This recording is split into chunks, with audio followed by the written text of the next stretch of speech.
औरतें घर में घोड़े क्यों पालती हैं और रात को घोड़े से क्या काम करवाती हैं, ये वजह जानकर आपके होश उड़ जाएंगे। मैं अपने क्वार्टर में आंखें बंद करके सोने के लिए लेटा ही था कि अचानक ही मुझे मालकिन की घोड़ा रेनबो की आवाज आई और मैं चौंक गया। कुछ देर पहले तो मैं उसके अस्तबल की तरफ से वापस लौटा था। वो अपनी जगह बिल्कुल ठीक ठाक था। फिर अचानक से ऐसा क्या हो गया था कि वो बुरी तरह हिनहिना रहा था। कुछ देर में ऐसी ही अपनी जगह पर लेटा रहा, लेकिन जब मुझे लगा कि रेनबो की आवाज कुछ नॉर्मल नहीं है बल्कि हमेशा से कुछ अलग है, जैसे उसे कुछ परेशानी हो, तो मुझ पे रहा नहीं गया। उसकी देखभाल मेरी जिम्मेदारी नहीं थी, लेकिन मैं जानवरों के मामले में बहुत ज्यादा दिलचस्प था। इसीलिए इतनी रात को अपना बिस्तर छोड़कर क्वार्टर से बाहर निकल आया, क्योंकि बहुत ज्यादा ठंड थी। शायद उसको भी कोई तकलीफ हो रही थी। जैसे ही मैं अस्तबल के पास पहुंचा तो वहां के मंजर ने मेरा होश उड़ा कर रख दिया। मुझे अपनी आंखों पर यकीन नहीं आया। मेरी मालकिन अजीब से कपड़े में अपने घोड़े के साथ जिस तरह खड़ी थी, मुझे बहुत ही शर्म महसूस हुई। ऐसा लग रहा था जैसे वो गहरी नींद में हो और बिस्तर से उठकर यहीं चली आई हो। मेरी मालकिन कुछ एक ऊंची लंबी गोरी चिट्टी और खूबसूरत औरत थी। उसके काले लंबे बाल कमर पर झूल रहे थे और चांद की रोशनी में वो कोई खूबसूरत सी परी लग रही थी, जो उस वक्त शायद अपने आप में नहीं थी। रात को इस वक्त घोड़े के पास और मेरी मालकिन के अंदाज मुझे चौंकाने पे मजबूर कर दिया था। वो घोड़े की कमर पर हाथ फेरते हुए उसे गले लगाए संभालने की कोशिश कर रही थी। ऐसा लग रहा था जैसे उन्हें घोड़े के साथ कोई जज्बाती लगाव हो। मालकिन का अंदाज ऐसा था जैसे वो उसे खामोश करवाना चाहती हो। लेकिन आधी रात को मालकिन यहाँ कर क्या रही थी, ये बात मुझे समझ नहीं आई थी। और फिर जब घोड़ा कुछ खामोश हुआ तो मालकिन ने उसकी जुबान अपने पेट पर लगवाई और पेट चटवाने के बाद उसके पेट पर हाथ फेरते हुए उसकी टांगों के पास बैठ गई। मालकिन की इस हरकत ने मेरे होश उड़ा दिया था और मैं वहीं से वापस पलट आया था। मैं सोच भी नहीं सकता था कि मेरी नई नवेली बांग्लादेशी मालकिन ऐसी हरकत भी कर सकती है। जो कुछ मैं देख कर चुका था उसके आगे कुछ भी देखने की हिम्मत मुझ में नहीं थी और फिर अपनी जगह वापस लेट गया। मुझे नींद नहीं आ रही थी क्योंकि मेरे दिमाग में मालकिन का वो हरकत घूम रहा था।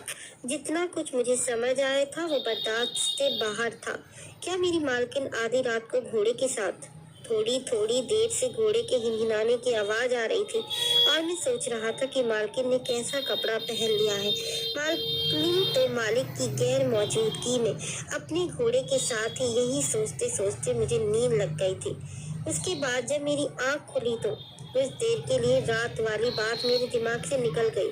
मैं जल्दी से तैयार होकर किचन में गया तो मेरी मालकिन नाश्ते की टेबल पर बैठी मेरा इंतजार कर रही थी और मेरी जान निकल गई थी क्योंकि नाश्ता बनाने की जिम्मेदारी मेरी थी।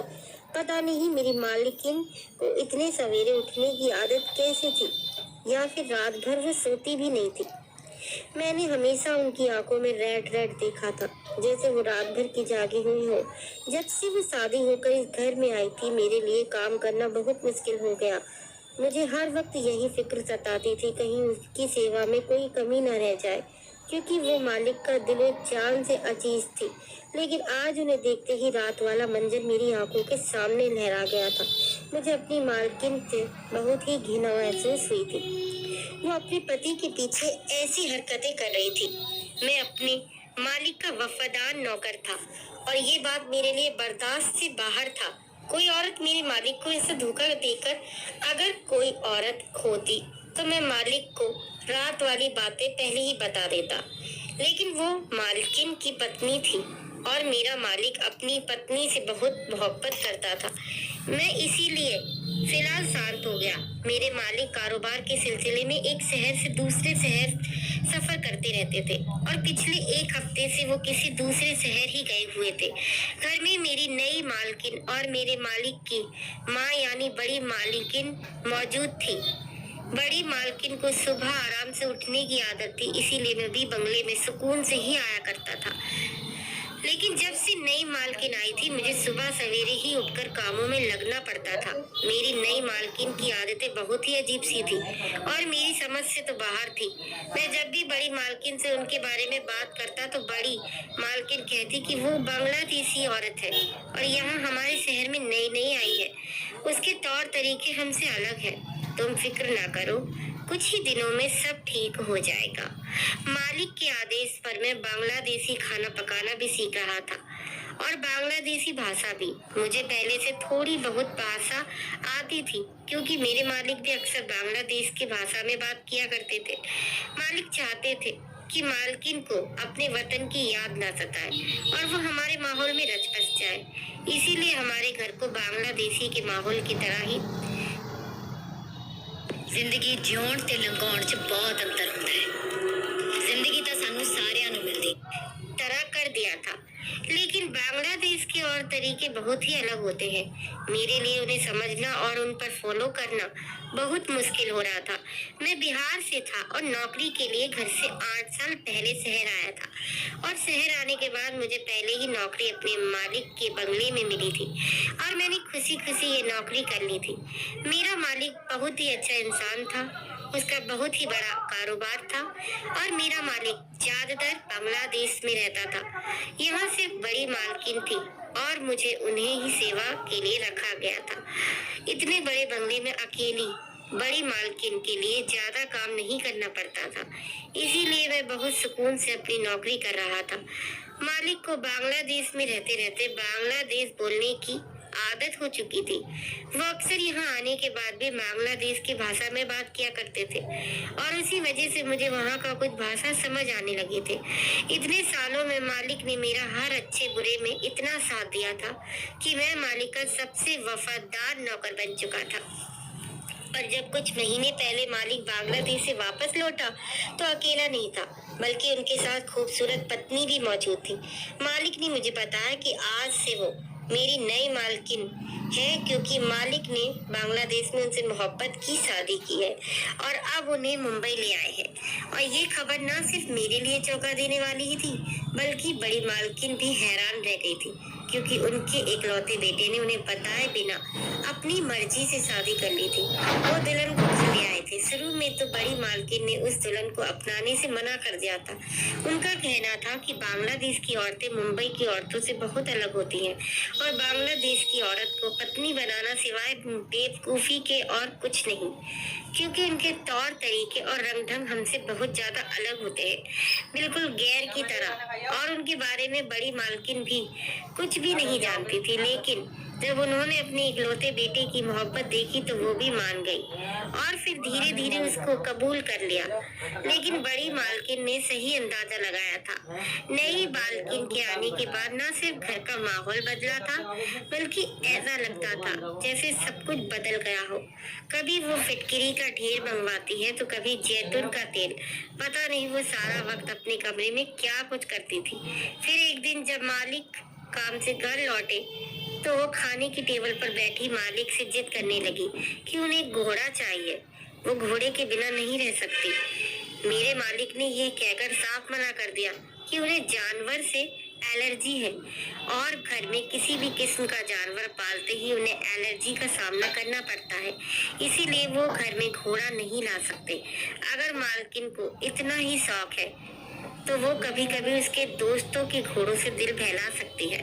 मालिक की बात सुनकर मालकिन रोने लगी और रोते रोते टूटी फूटी शब्दों में कहने लगी कि आपको क्या पता, हम बांग्लादेश की औरतें घोड़ों के बिना गुजारा नहीं कर सकती हैं। वैसे भी आप तो हफ्ता भर घर से बाहर रहते हैं, आपको घोड़े से क्या एलर्जी होगी। मैं उसकी देखभाल खुद करूंगी और ख्याल भी रखूंगी, लेकिन मुझे हर हाल में घोड़ा चाहिए। उस दिन मुझे पता चला कि मेरी मालकिन को अच्छी खासी हिंदी भी आती है। पहले तो मालिक ने अपनी पत्नी को प्यार से समझाने की कोशिश की, लेकिन जब वो नहीं मानी और अपनी बात से ना हटी तो ना चाहते हुए भी मालिक ने उन्हें काले रंग का घोड़ा खरीद कर दिया और कह दिया कि उस घोड़े को वो घर के पीछे हिस्से में ही बांध कर रखे। छोटी मालकिन बहुत ज्यादा खुश हो गई और उस घोड़े को देखकर उनके चेहरे पर ऐसी रौनक आई थी जैसे वो घोड़ा नहीं बल्कि बहुत खास चीज हो। मुझे भी यही लगा कि शायद मालकिन तन्हाई दूर करने के लिए घोड़े को रखना चाहती है, या फिर बांग्लादेश की औरतें घोड़ों की आदी होंगी। लेकिन मुझे क्या मालूम था कि ये बांग्लादेश की औरतें घोड़ों के साथ क्या करती हैं। मालकिन को घर आए 15 दिन ही हुए थे कि मालिक को दोबारा बांग्लादेश जाना पड़ा था। नई मालकिन भी साथ में जाना चाहती थी, लेकिन मालिक का कहना था कि अब तुम यहाँ रहने की आदत डालो ताकि तुम्हें इस माहौल को समझ आए। मालिक की बात सुनकर मालकिन रुक गई और घोड़े के साथ वक्त गुजारने लगी। मालकिन की आदतें बहुत अलग थी। वह सुबह सवेरे डाइनिंग टेबल पर बैठ जाती और नाश्ते में हर वो चीज खाती जिनसे उन्हें ताकत हासिल हो।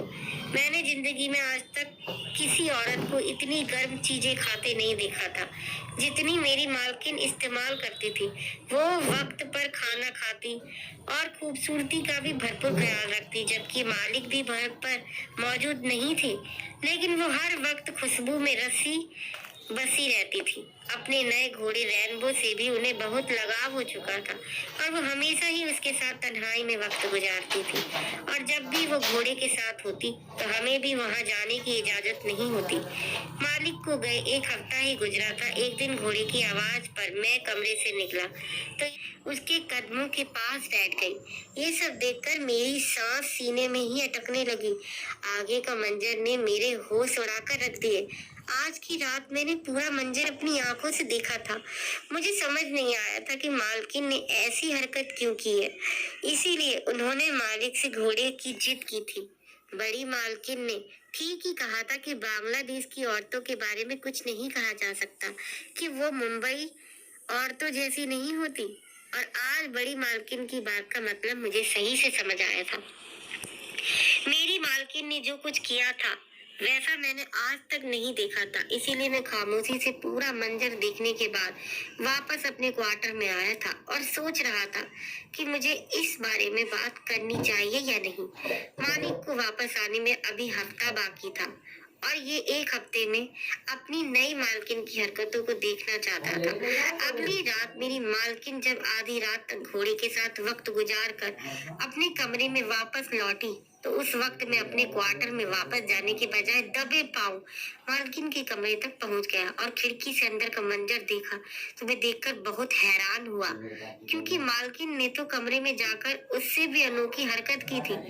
मेरी नई मालकिन कुछ ऐसा कर रही थी जो सही नहीं था। तभी उसे आधी रात को सहारा लेना पड़ रहा था और अपने घोड़े के साथ उनका रिश्ता मेरे लिए खामोश रहना पॉसिबल नहीं था। मैंने उस घर का नमक खाया था, इसीलिए मैं सुबह होते ही सीधा बड़ी मालकिन की सेवा में हाजिर हो गया और उन्हें नई मालकिन के बारे में सब कुछ बता दिया।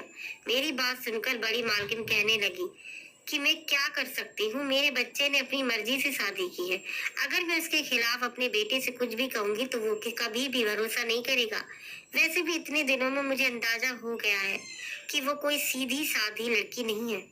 उसने तुम्हारे मालिक की दौलत को देखकर उससे शादी की है और वो आज नहीं तो कल तुम्हारे मालिक को छोड़ जाएगी। बड़ी मालकिन की बातों ने मुझे और परेशान कर दिया था।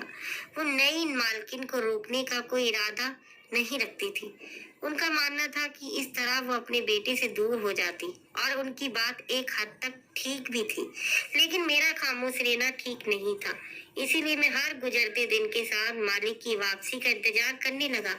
हर रात में बहुत ही बेचैनी से मालिक की वापसी का इंतजार कर रहा था, क्योंकि घोड़े की आवाज मेरे कानों में आती और मैं जान जाता कि मालकिन क्या कर रही है। पता नहीं मेरी मालकिन कैसी औरत थी, या शायद बांग्लादेश की औरतें ऐसा ही करती हैं।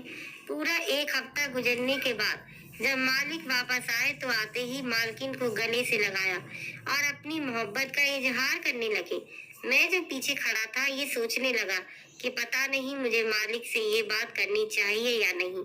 अगर मालिक मेरी बात का यकीन ना करते तो मेरी 8 साल पुरानी नौकरी को खतरा हो सकता था। और अगर उनकी पत्नी अपने किए का इकरार नहीं करती तो मेरा क्या होता। मैं किस तरह मालिक के सामने खुद को सही साबित करता और उनकी पत्नी को इस बात का इकरार कराऊंगा कि उनकी गैर मौजूदगी में आधी रात को घोड़े के साथ क्या कर रही है। जब मेरा मालिक आराम करने के बाद कमरे से बाहर निकला और मुझे अपने पास बुलाकर घर के बारे में बात करने लगे, जैसे ही वो हमेशा करते थे। तब मुझे ये मौका सही लगा कि मैं मालिक को मालकिन की हकीकत बता दूंगा। मालिक मुझ पर भरोसा करते या ना करते, मेरा नमक हलाल हो जाता। यही सब सोचा और फिर मैंने मालिक को बता दिया कि रात के अंधेरे में मालकिन किस हालत में घोड़े के पास आया करती थी। मेरी बात सुनकर मालिक भी यकीन से मेरी तरफ देखते हुए कहने लगे, ये कैसे मुमकिन है? रीना को घोड़े से बहुत मोहब्बत है, लेकिन उसका ये मतलब नहीं कि वो कोई ऐसी हरकत करे। और भला ऐसा करके उसे क्या हासिल होगा?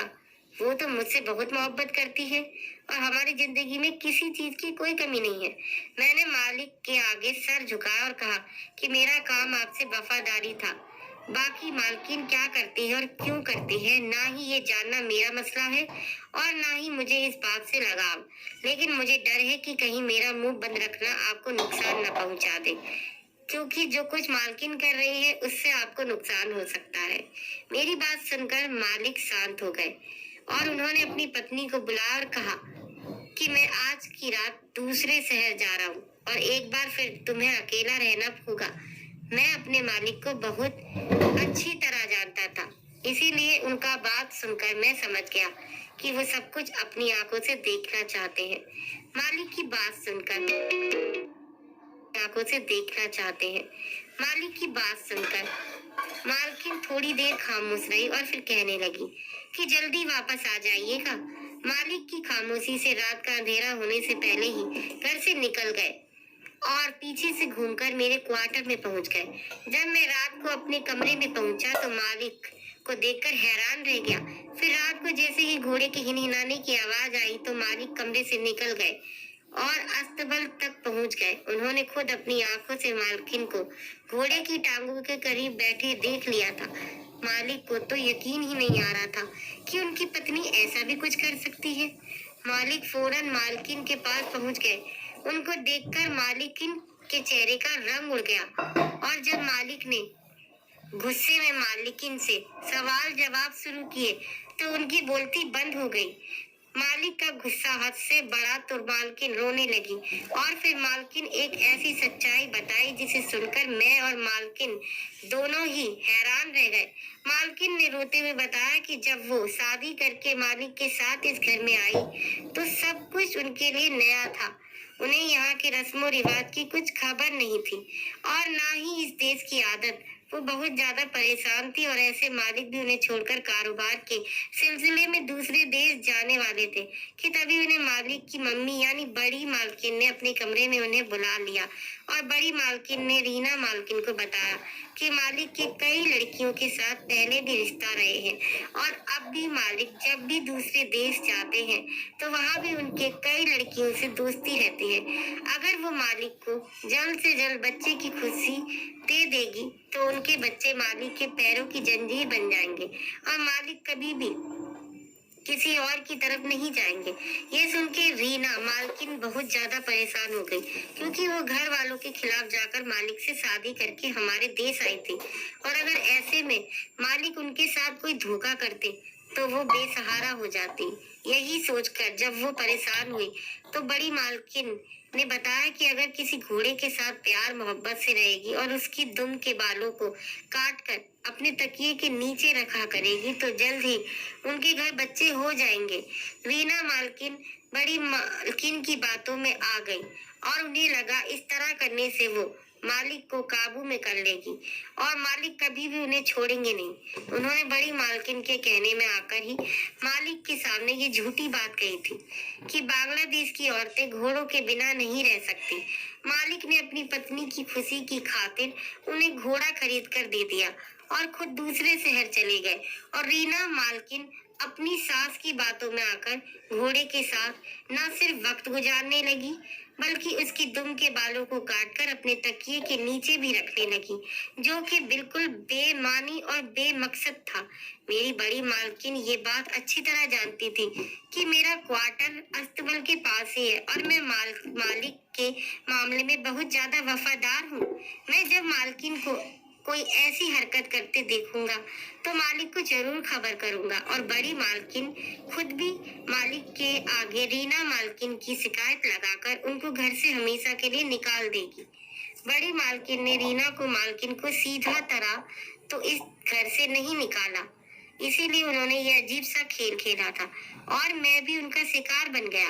अगर मालिक खुद से सच्चाई जानने की कोशिश ना करते तो शायद वो भी मालकिन को इसी तरह समझते जैसा कि मैं समझ बैठा था। सारा सच पूरी तरह खुलकर मालिक के सामने आ गया था और मैं भी शर्मिंदगी से मालिक के आगे सर झुका ली थी। मैंने मालिक से माफी मांगी तो उन्होंने खुले ही दिल से मुझे माफ कर दिया, क्योंकि उनका असल कसूरवार मैं नहीं बल्कि उनकी माँ थी। बड़ी मालकिन ने खुद अपने मुंह से इस बात का इकरार कर लिया था कि वो बांग्लादेश की औरत को अपनी बहू नहीं बनाना चाहती है, बल्कि किसी खानदान की लड़की से मालिक की शादी करवाना चाहती है। बड़ी मालकिन को इस बात पर पक्का यकीन था कि बांग्लादेश की औरतें अच्छी नहीं होती है, लेकिन फिर भी कुछ ही सालों में रीना मालकिन ने अपनी मोहब्बत और सेवा से बड़ी मालकिन का दिल जीत लिया था। हर औरत सिर्फ और सिर्फ मोहब्बत की ख्वाहिशमंद होती है और अगर उसे किसी रिश्ते से मोहब्बत मिले तो वो बदले में भी मोहब्बत ही देती है। और ये बात रीना मालकिन ने सच साबित कर दी थी कि मोहब्बत का ताल्लुक किसी जबान या बहस से नहीं बल्कि दिल से होता है। कहने को मैं एक नौकर था, लेकिन वो मुझसे भी बहुत इज्जत से पेश आती थी और उनका घोड़ा आज भी हमारे बंगले में मौजूद है और वो पहले से भी ज्यादा उससे मोहब्बत करती है। क्या आप लोगों को भी लगता है कि बांग्लादेश की औरतें या दूसरे देश की औरतें वफादार और सेवा करने वाली नहीं हो सकती हैं? क्या मोहब्बत का रिश्ता बहस और जबान से है? कहानी अच्छी लगी हो तो लाइक, सब्सक्राइब और शेयर कर देना। मिलती हूँ दुआओं में, याद रखना।